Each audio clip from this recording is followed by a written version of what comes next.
என் குழந்தை இருக்கான் சார். ரீசனே இல்லாம அழுவான் சார். விடாம அழுவான் சார். நீங்க ஒர்க்கிங்கா? ஆமாங்க சார். இப்போ யாராவது ஒருத்தர் இங்கே கூட்டாந்து வச்சுக்க வேண்டியது தானே? அம்மாவே மாமியாரையும் கூட்டாந்து வச்சுக்க வேண்டியது தானே? சார் அம்மா வந்துட்டு அவங்க தனியா இருக்காங்க சார். அவங்க நான் வரமாட்டேன்னு சொல்லிட்டாங்க. இன்னொன்னு அவங்க என்ன நினைக்கிறாங்க, நம்ம செல்ஃப் ரெஸ்பெக்ட் போயிடுமோ, நம்ம பொண்ணுகிட்ட போய் நம்ம இருந்தா நம்மள மதிக்க மாட்டாங்களோ அப்படின்ற மாதிரி அவங்க ஃபீல் பண்றாங்க. சரி, மாமியாரை கூப்பிட்டு வந்து வச்சுக்க வேண்டியது தானே? இதுதான் சார் பிரச்சனையே. இப்போ இவங்க தம்பி கூட இருக்காங்க சார். அவங்க என் கூட இல்லைன்றது தான் எனக்கு பிரச்சனை. இப்போ இந்த புள்ள எப்படி பிள்ளை வளர்க்குறது? உங்க அம்மாவால தானே உங்ககிட்ட வர முடியல. உங்களால உங்க அம்மா கிட்ட போக முடியும் இல்லையா? Why not you try that? நான் இப்போ அவங்க கிட்ட போய் இருக்கலாம் மேம். இருக்கிறது பிரச்சனை கிடையாது. இப்போ இவரை நான் கூட்டிட்டு போய் அங்கே வச்சுக்க முடியுமா? அவருக்கு அந்த இடத்துல மரியாதை இருக்குமா? Why not? அதுதான் தப்பான மைண்ட் செட் நமக்குள்ள நம்ம டெவலப் பண்ணிக்கிறது. கல்யாணம் ஆகி போகும்போது நம்ம என்ன நினைக்கிறோம், மாமியார் மாமனார் என் கூட இருக்கக்கூடாதுன்னு நினைக்கிறோம். கல்யாணம் ஆன பிறகு நம்ம ஹஸ்பண்ட் அம்மா வீட்டுக்கு கூட்டிகிட்டு போகக்கூடாது. ஏன் அப்படி டெவலப் பண்ணுறீங்க?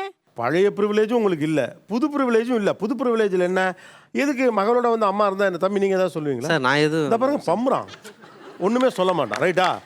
இப்போ இதை தான் அவங்க டாலரன்ஸ் லெவல்னு சொல்கிறாங்க. அம்மா வீட்டுக்கு போகிறோம் சார், போகலன்னு சொல்ல சார். ஹஸ்பண்ட்னு ஒருத்தங்க இருக்காங்களே சார், அவங்களையும் நம்ம பார்த்தாகணும்ல சார். நான் என்ன சொல்கிறேன், பிள்ளை வளர்க்குறது பெரிய சிரமமாக இருக்குது. ரைட்டா? இந்த ஏஜில் தான் பிள்ளைய வந்து நல்லா நம்ம பார்த்துக்கணும். உங்களுக்கு எது இப்போ ப்ரையாரிட்டி உங்கள் வாழ்க்கையில்?